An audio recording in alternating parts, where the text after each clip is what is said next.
Hey guys, how you doing? Hey guys, welcome to our wellness webinar today. Wellness webinar for April.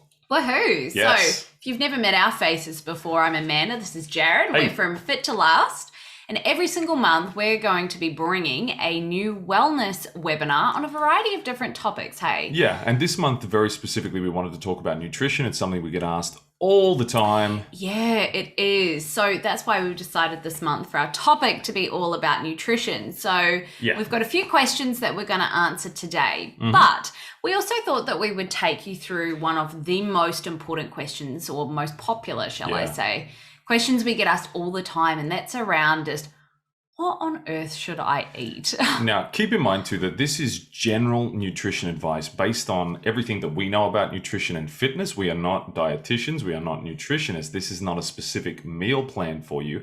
This is telling you what your body should be eating on a regular basis just to help you function as a normal, healthy human being, right? Yeah, that's it. And one of the reasons we wanted to share that with you straight up is because we actually received a few messages from various people when we advertised we were doing this webinar, saying that they were on very specific diet plans from dietitians for medical reasons, and they wouldn't be able to attend the webinar, and lots of cool stuff like that. And so we just want you to know that, you know, we don't claim to be dietitians or anything like that, but what we are going to be sharing today is just some really basic facts that are about nutrition. scientific facts around nutrition that, you know, most people should know but don't actually know. Yeah, I feel like these days, this is something we talk about all the time, is that people are always looking for another answer to the same question, different answer to the same question. Yeah. And the question is always like, okay, how do I lose? It's usually about weight loss, right? It's usually about how do I lose weight faster? Yeah,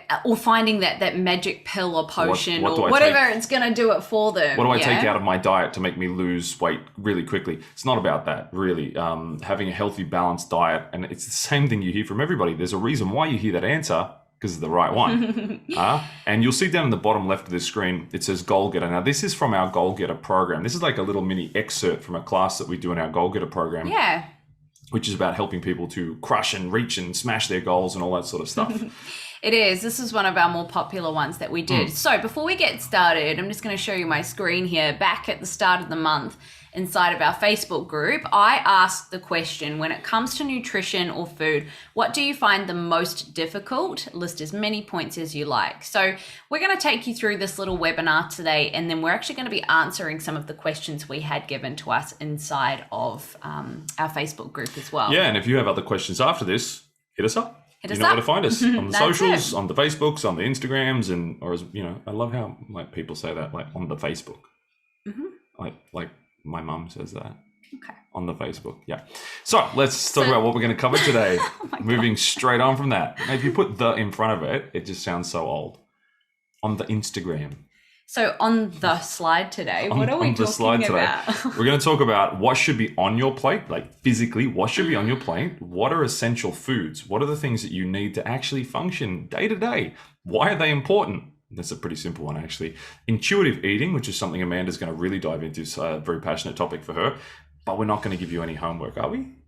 Well, I always love giving homework to those who want fair. it, you It's know. fair. It's fair. So inside Optional of our homework. inside of our Goal Getter program, obviously we do give homework to our students that are in there because that's the whole point and why they're there, right? So we'll give you a little sneak peek today as to what Okay. as That to what sounds we fair. give them, and it's up to you if you want to do it. That sounds fair. I'll run with that. That sounds good. All right. So what should be on your plate? Food.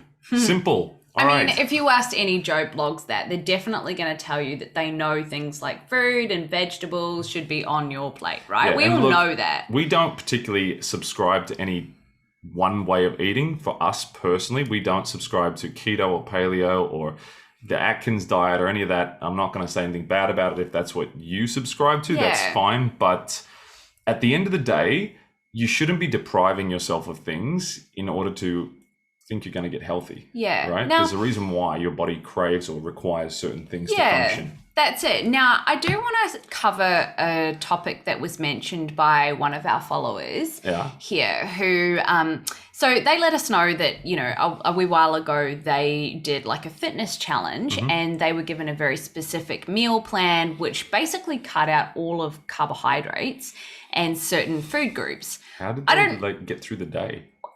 I don't know. Like seriously, I didn't carbs ask, are but not the enemy, man. Let me keep going. Now, I didn't get enough information from this person about, what was involved in the challenge and why they had that meal plan. But at a guess, as someone who's been in the fitness industry for over 10 years and seen many of these types of things, my guess is that this particular challenge was aimed at weight loss. And there was a very specific meal plan that removed certain food groups for a specific result, right? Now, don't get me wrong. If you cut out certain food groups for a specific result, whether it's medical or for a fitness challenge or for weight loss or whatever your thing is, you will get a result short term, right? But all I'm going to say here is that you don't necessarily want to,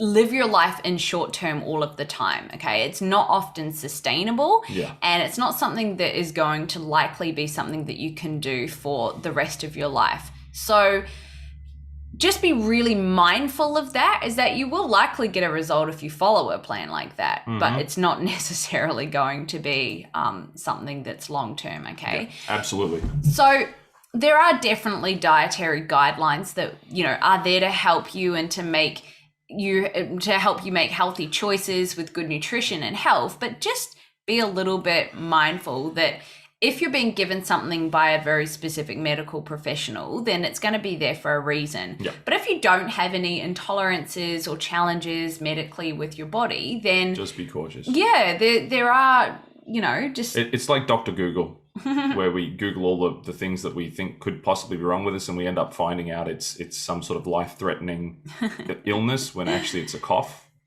Yeah. So just be careful that you don't self-diagnose and things like that. Yeah, I guess all we're saying is there are so many conflicting articles, documentaries, social media posts, experts out there who, are pro-vegan, and then another one will be pro-paleo, and then another one is pro-keto, and this person that got results doing that, and this person got results doing another thing, and there's nothing wrong with any of those. Yep. But the most important thing is that you're following a guideline that is suitable for you and for your body. And just remember that different people react differently to certain things. Exactly. Okay, so what works for one doesn't mean it's going to translate the same thing either, because you're still not factoring in things like exercise, activity, all of that totally different things. Yeah. Anyway, let's get back on topic. If you look at me and you though, like male to female is different too. But I actually have a lot of intolerances with certain foods, and my body really reacts to certain food groups. You can pretty much eat anything. Yeah. So what works for you doesn't always work for me either. Correct. Absolutely. Yeah. And Whether and it's if even I ate what you ate, I would have no energy to function for my body. Yeah, probably. Yeah, it just wouldn't work. Yeah, so exactly. let's go back to the topic at hand. What should be on your plate? Do you know what foods are best to put on your plate? How much should you eat and how often? These are all questions we get all the time. Guidelines are there to help you make healthy choices which lead you to better nutrition and health. So we just want you to understand that these guidelines are a basis of a healthy diet. Will give you something to build off. Okay, we want you to be able to understand, if I want to eat X, Y, Z, I'm going to be able to put that on my plate following these guidelines. What should my plate look like? Yeah. All right. So let's move on from that. What shouldn't be on your plate? So this is a really good image we've wanted you to include here. Feel welcome to screenshot this, save it, ask us for a copy of it. It's totally cool. Look, there we are, down there. But this is basically what your plate should look like. So we've broken it up into quarters. You might also see this done in thirds as well sometimes. Yep. As you can see, the green section is, vegetables. That's generally something that you want to have the most of on your plate. Yes, anything that comes from plants, your body generally requires more of than anything else. Yeah. If you were to include the red section there, which is fruits as well, then that actually makes up half of your plate. Yeah, fruits and vegetables. Yeah. That may sound unappealing to some of you, but it's unfortunately the truth. Then we have the rest of your plate divided between healthy proteins. That is things like fish, chicken, certain beans and nuts and legumes. Red meat is okay, but you want to limit the amount of red meat that you intake on a weekly basis. Realistically, I think you only need about one serve a week. Really, two is pushing it for what you actually require, Mm. and then the So- rest is whole grains. Well, let's go back to protein for a moment. So as you can see, it doesn't matter whether you're vegetarian or vegan or whether you're Mhm. paleo, keto, whatever it is that you choose You can to still do, find something. you can still find a protein source Hmm. that size that's going to fit your plate. And then, of course, whole grains. Now, whole grains are things that have, for example, like rice, that has its outer coating on it. So that's really important too. Whole grains, things like whole grain pasta, brown rice.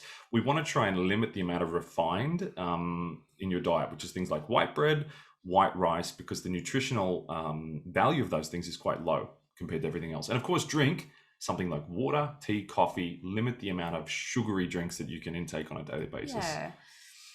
So looking at the essential plant foods, now we all know that we're supposed to have lots of plant foods And in it our says diets, essential, which right? means you must need it. That's correct. So there are 4 main groups that we're going to touch on today: fruits, vegetables, beans and legumes, and grains.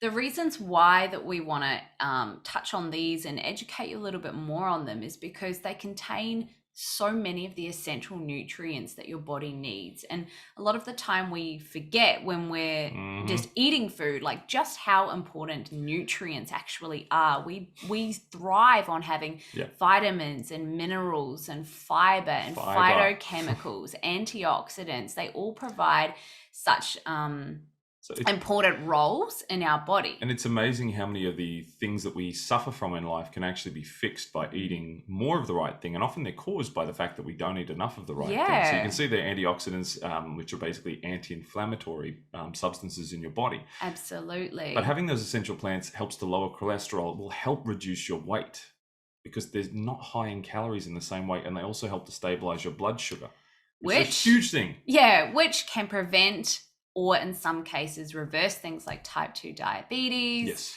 Um, There have been studies that have done that, actually. yeah, there Which is. is quite interesting. So we're not going to dive too deep into that because No. that's like a whole other Correct. subject. But let's go a little bit further into these 4 groups. So fruits, why are they important? Because fruits also contain a lot of essential vitamins and minerals. They promote good health. You get a lot of vitamin C, which helps your immune system fight off colds. Fruits contain a lot of collagen, which is what's found in bones, ligaments, and tendons, which help to strengthen those parts of your body. Fruits are also really, really high in fiber, which is great. We'll talk a little bit about fiber later, but it You're helps gonna to talk a maintain. lot I about love fiber. Maintain the health of your digestive tract is fiber. Helps to lower the risk of cancer because what it does is it takes all the carcinogens, all the bad things that are living in your digestive tract from foods and things, and removes them. So It's like a sweeping brush. So what you're basically saying is that if you eat a lot more fruit, your digestive tract is going to work better. Yeah. Which means you're going to poo, basically. A lot. A lot. But if you think about it, you want to have fruits that have that outer skin on them because that's where the fiber is. That's the real thing, okay? And if you think about it, fruits are like the original fast food. There's something that satisfies our craving for sugars, which is something we do crave because sugar gives us energy.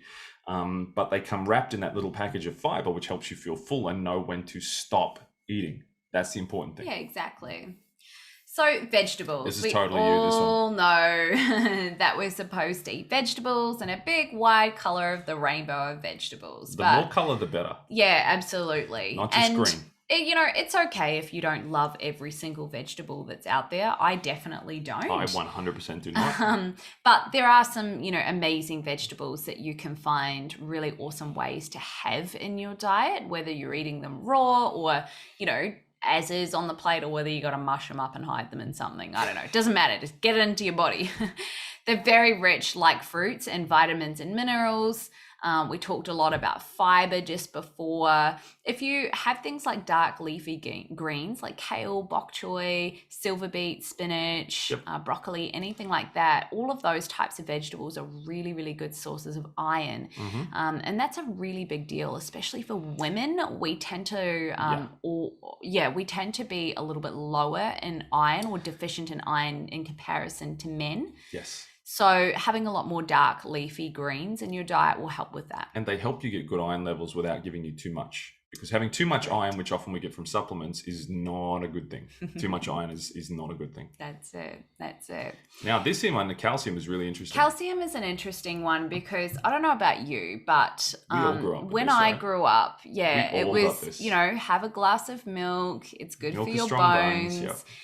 In fact, if you were to have vegetables that they're what we call like a crucifix vegetable, so things that have like a stalk on them, Mhm. I want you to think things like celery, silver beet, bok choy, cauliflower, broccoli, anything that's got like a hard stalk, that represents, it's similar to like a bone, right? Those stalks have a lot of calcium in them. So And look at that, twice as absorbable as cow's milk. they are. So they promote really, really good bone health. So many other things. I mean, you can see them there on the screen as well. And another interesting one that people don't think about is that, like it says here, protein, but broccoli, a third of its calories, a third of what it's made up of is actually protein. Isn't that crazy? Yeah, because we only think of protein as shakes, chicken, beef, Eggs. That's it. Yeah. That's all that has protein in it. So, as a rule of thumb, we like to try and include at least 2 vegetables in every single meal. Yep. Now, I know that that's not always doable, but when you think about it, it's not that hard either. No, surprisingly, no. Yeah. It actually isn't. Now, beans and legumes. Why are beans important? Okay, because they contain heaps of fiber. Again, they're also very high in protein. They contain a hell of a lot of calcium and iron, zinc, B vitamins, and omega-3. That's beans, but grains, whole grains versus refined grains. So I want you to think about it like this. A whole grain in its original form has the outside of it, the coating on it. Once we strip that away, that's the fiber. That's actually the good part of what you're eating.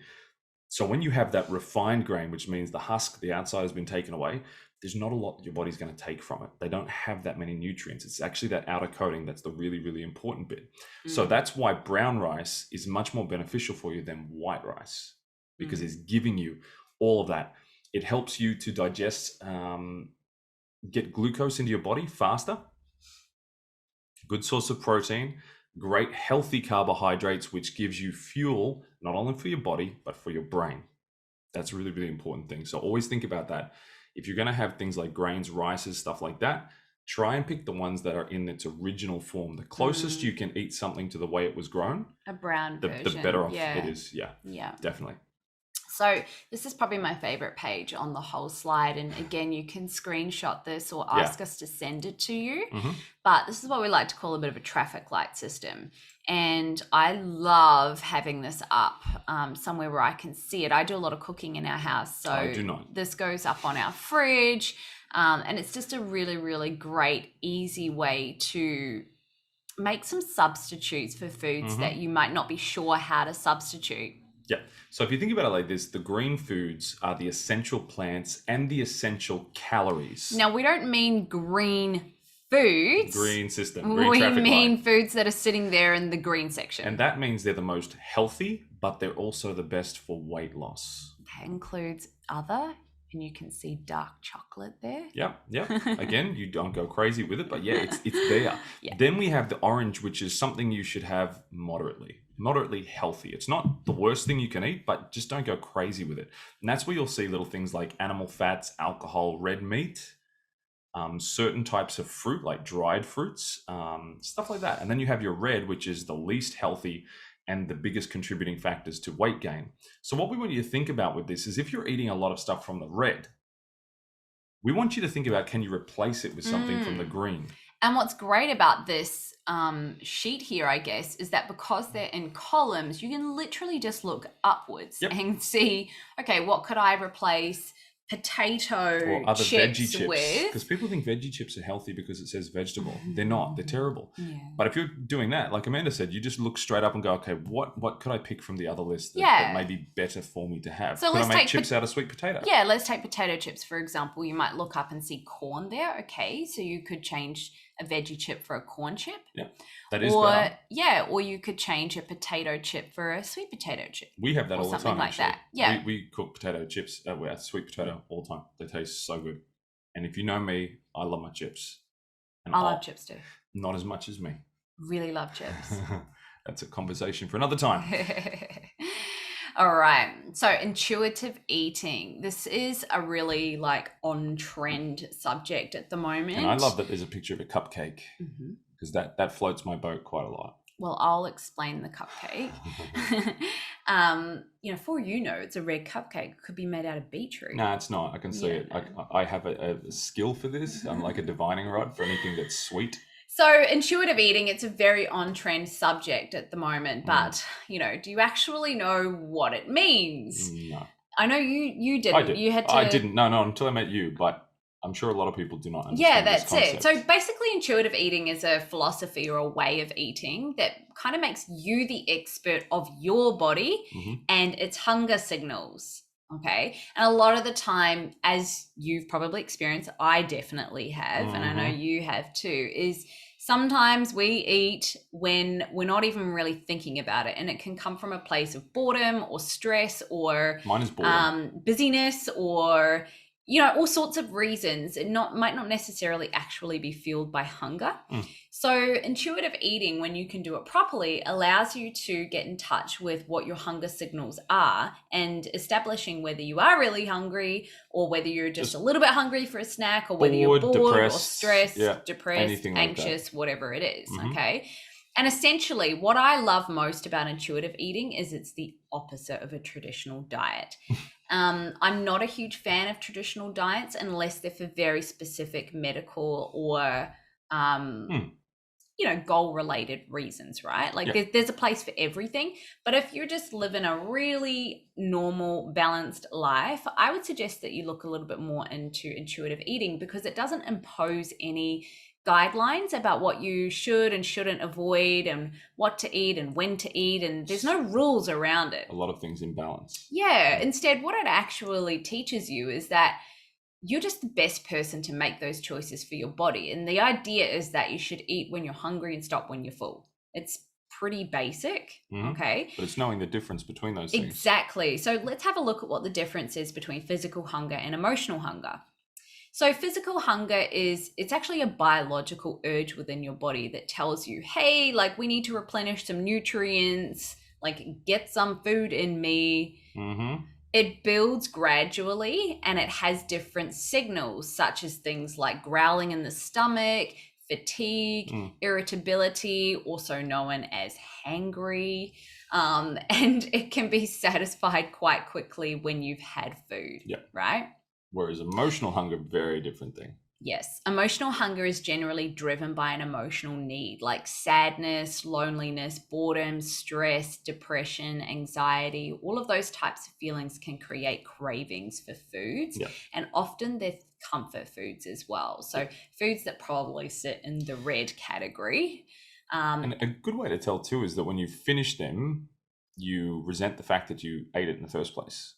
Like at the time, that was amazing. I really wanted that type of ice cream. Now that I've eaten it, I feel terrible and I wish I didn't do that. Yeah, absolutely. That tells you straight away that it's an emotional thing. Yeah. So if you're having an emotional response to the food that you're eating, it probably has come from an emotional place, not a physical place. Or if you feel really excited, that also will any tell emotion. you. Yeah, any emotion, happy or sad. And again, there's no right or wrong with that. It's just about determining the difference between why you're eating. And with intuitive eating, of course, like anything, how you eat is just as important as what you're eating. So just try and allow your internal cues of hunger and fullness to guide you with your eating, because that's going to allow you to stop when you are full, not, allow your body to override your brain signals and saying, hey, just keep going and going and going, which of course then leads to things like overeating, which of course then leads to things like weight gain. And the sad thing with overeating is it just blah. leads to more overeating. Exactly. It's very, very slippery slope. So if you are interested in to learn a little bit more about intuitive eating, you might like this little homework task that Everybody loves a bit of homework. Yeah, that we're going to give you guys for free today. So 2 things. We are going to pop in the show notes the actual image that we gave you about the traffic light system. And it would be interesting for you to have a look at the red category and establish some foods that you might be having often, and not so great. things that you might be able to substitute from the green category for Yep. those. And then the other thing I created was a little food and mood tracker. So this is going to dive a lot heavier into intuitive eating on a physical piece of paper for you, Yep. where you can actually determine for yourself what the levels of hunger are and whether they're physical or emotional. Mm-hmm. And so, you're welcome to download that and have a look at those as homework. Now I'm going to throw at you a couple of last minute tips as well, and we're going to go into some questions. But it's important that when you eat too, that you allow yourself to actually enjoy it for a start, but slow down. Because when you're cramming it all in, the problem is it takes that little bit of time for your gut to send the signal to your brain to say, I'm full. 20 minutes. Yeah, it's about 20 minutes. So basically, if you're thinking about going back for a second helping of something, just wait, just sit for a minute. Then you'll know whether you're actually hungry or if you're not hungry at that point, because your body will say, no, I've had enough now. But if you just keep eating, you're just going to get overfull. Yeah. You're going to make yourself sick. And try and avoid eating when you're doing things like, for example, driving, where you're not paying attention to what you're doing, because then you overeat a lot too. And you start to, relate that experience of eating with the driving. It's like if you get drive through every day on the way home, as soon as you get in that car, your brain says, oh, I need to go drive through. I'm hungry. I need to go to the drive through now. Yeah. Let's do that, because that's the experience that goes together. It's like when you go to the movies and you say, I need a 10-liter tub of popcorn and 6,000 liters of Coke to go with it, because that's what you do every time you sit down at the theater. Yeah. So you do that and you eat through it, no problem at all, because you're focused on the movie as well. So That's it's relating right. those experiences That's that can be a right. bit dangerous. And a lot of that comes down into intuitive eating as well. Yeah, it's knowing the difference. This might be another subject we could do a webinar on itself. Thank you for inspiring us, everybody. So let's have a look Question at time. some of these questions before we wrap up. We really want to answer these for you guys. So Kerry asked us, what's the best way to add calories to my daily diet while still maintaining a balanced diet? Are there any tips or tricks? And when I asked Kerry a little bit more about that, she said that she's a bit random with her tracking at the moment, and she struggled with being underweight for common. so long, and she's trying to gain a little bit of weight while still being mindful about being healthy and then maintaining her ideal weight into consideration because she has a fast metabolism. So she said that she tried eating cheeseburgers and she enjoyed it and definitely gained weight, but she said she didn't feel very healthy. But you also and she didn't gain look the healthy. wrong kind of weight too. You end up, you can gain muscle, you can gain fat, you can gain all kinds of things. And we want to make sure you gain the right. What would your suggestion for Kerry be? I actually think one of the easiest ways, and I know this is not strictly food as such, but definitely is having snacks of things like almonds in between meals, because almonds are fairly high in calories for the amount that you actually eat. So eating a little tub will definitely give you a lot of calories quickly, or even things like a protein shake. I actually think are quite good ways to get extra calories in without you feeling like you have to sit down for a whole nother meal. Yeah, depending on the protein, of course. Yeah. But yeah, Kerry, I would definitely suggest upping the amount of good fats in your diet. So things that are oil-based or fat-based, like Jared said, nuts, eggs, those sorts of things.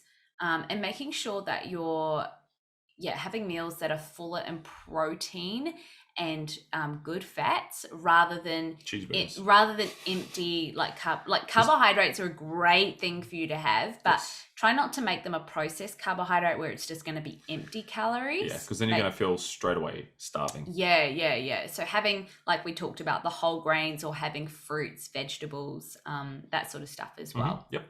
Okay. Now, Karen has said, what are the best snacks to have between breakfast and lunch? I find a lot of the healthy snacks don't keep me going until lunch.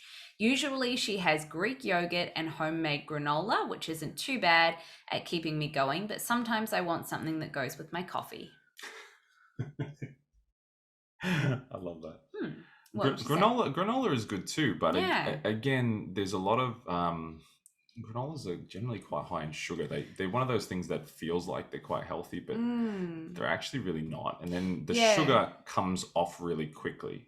Hence why you're feeling hungry again. Yeah. Really, really easily. Karen, if you love granola, have you ever tried making your own granola? Yeah, she said that, didn't she? Homemade granola? She did say my homemade. bad. She so did. Karen, I'm sure you know how to do this. Okay. Let's go again. Again, Karen, I would say that Homemade is better. what you're missing is protein. Yeah. Okay. Protein is going to make you Protein feel is full. what releases slowly in your body, therefore it keeps you fuller for longer. Also, so does fat. So if you were to have something that was high in fat and protein, you are definitely going to feel a lot fuller than something that's maybe higher in sugars or carbohydrates, like the yogurt and granola could be. I know things that are going to sound stupid to say this because it's so cliched, but fruit, like an apple, if you love that, because going to satisfy a little bit of a craving, but the fiber is what's going to make you feel. Fiber is what makes you feel full. Yeah, that's the biggest one. Or again, I'm going to go back to the almond because again, it gives you energy. It's got a lot of fiber to it. And it does just kind of keep you going. I snack on almonds all the time when I'm busy or working, like physically working quite hard during the day. I'm guessing if she's having it, she wants it between breakfast and lunch. She wants like a nice morning tea snack as well. So Karen, you could try things like, rice or corn crackers with some hummus on it, or some avocado, or some hard-boiled eggs, or something like that are really high in protein and fat. It's definitely going to keep you fuller for much longer and provide you with a longer sustainable energy source. Yes. Okay, Jenny has asked, how do I balance macros? And I asked her, in what way do you believe you want to or need to balance your macros? And she said that she's been tracking proteins, fats, and carbs, which to my understanding are macros. That's correct. That's correct. Also, alcohol is a macronutrient. Non-essential. But to get my recommended 150 grams of protein, my fats and carbs also rise as well as the calories. I can't tick off one without going way over in the others. Yes, I totally know what you mean. Yep. So do you want to answer that one? I would say two things. Go back to the plate that we showed at the beginning, because that is the adequate way to balance your food, rather than getting too scientific into it, because sometimes we look too deep into things that don't need it for the level that we're at. We're just talking about daily, functioning. You still want to have more of the vegetables, more of the fruits, because they're going to keep you full. They're going to have less calories to them for the amount that you're actually eating. And then go back to thinking about the amount of healthy fats, which we've got on that plate as well, and the amount of healthy proteins. Definitely. So again, more ratio of those plant-based foods definitely to the other. So to answer your question, Jenny, how to balance your macronutrients to be able to hit your 150 grams of protein without going way overboard on your carbohydrates. Or have a low-carb protein shake. Yeah, go back to the plate that we showed you earlier. Definitely. And it really is that simple. I know it sounds cliche to say this sort of stuff, but it actually is that simple. Yeah. Okay, last question that we're going to answer is from Yvonne. She said, anything after 8 p.m. And when I asked her if she could be a little bit more specific, she said, well, I'm organized for the day, but when the night hits, anything is up for grabs from the kitchen. Binge eating is not my friend. I asked her if she's binge eating late at night, and would I be correct in saying that this was a habit that she would like to change? Yep. She said, replace maybe. I found that swapping bad for good is easier than going without. Yep. I read that out of the 1,500 odd calories allocated per day, use 300 to this for whatever. Would like to know your thoughts. Yeah. This is a really excellent question. Whatever is good. The reason that you often binge eat is because the foods that you're eating are very high in refined sugars, because sugars is what triggers that endorphin response in your brain that says, another one, please. Another one, please. It's like saying if you had a block or a couple of slices of Cadbury chocolate versus a very high dark chocolate or more cocoa-based, the cocoa-based one of the dark chocolate is going to make you feel like, okay, I've had a little bit of something, now I'm done. The other one, which is higher in refined sugar, is going to make you say, give me another one. Give me another one. Give me another one. So if you replace some of those things with something that is still, I guess, sweet enough that it's triggering that response and that craving, but you're not going to desperately want more and more and more and more, and you're not going to binge it as hard as you will something else. She's also mentioned that this particular habit that she's it's a habit now too. Yeah, it's a habit that's basically been created. So I mean, there could be a whole lot to unwrap there around what are you doing late at night that's You can now associate it relate with- that you're now associating with food. I now But sit down and watch XYZ on TV, this particular show, and when I watch this show, I eat a bowl of ice cream. yeah. So there's a whole lot there that we can unwrap as well. But you know, if you do love the idea of eating at 8 o'clock at night, and it's something that you want to replace rather than I do. change, then yeah, definitely what Jared said, definitely replacing the type of foods that you're eating. So go back to the traffic light system that we've given you. Yeah. The other thing is because she mentioned about allocating like 300 calories a day To enjoy. like, this is very specific, and this is not going to be suited to absolutely everybody. But Yvonne, if this is a rule that works for you, great.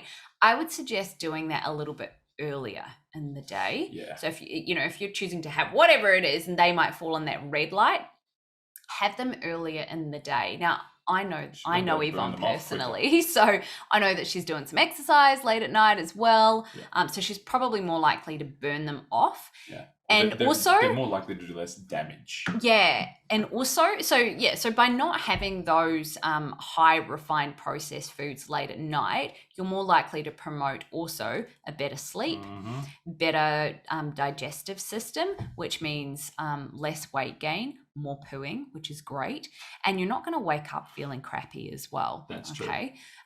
So yeah, I would go back to the traffic light system, and if there are some foods in there that you are having from that red light, let's see what you could replace them with from the green light. And that could be just a stepping stone to changing that habit. Yeah. And it's little changes at a time. Don't try and change everything at once. It doesn't work. Too hard mentally for us to cope with. Make a small change, substitute it, and then that may lead you to feeling like, you know what, actually, no, I don't need that at all. I'm okay with it. I'm satisfied already. If that's the only thing that you take away from this webinar today, then that would be our biggest tip, is try not change everything at once. Yeah, do not change everything at once. It does not work. It's physically impossible. It's only short term. You can only do it for a certain amount, and then your body goes, nah, can't do it. It's really hard work. So we hope that you loved this today, and that Yes. there was some little golden healthy nuggets in there. And we would love to know your Six-pack of thoughts. golden healthy Six nuggets. pack of golden nuggets. We're going to drop the homework sheets and the traffic light categories in the show notes below. So please feel welcome to download them. Let us know if you've got any questions, comments, or you want to add anything to this. We would love to answer your questions. Also, if you've got some topic ideas for our wellness webinars next month, then please hit us up. We would love to hear your questions. So again, there's been a little excerpt from our Goal Getter program. It has, yeah. So you can do that. If you ever want to get involved in that as well, you need some other help, it's part of our Goal Crusher membership, which you can see on our website, fittolastfitness.com. Or you just want to hit us up with anything, go there, drop us a line. That's it. All right. Have an awesome rest of your day, guys, and we look forward to hearing from you soon. Yes, absolutely.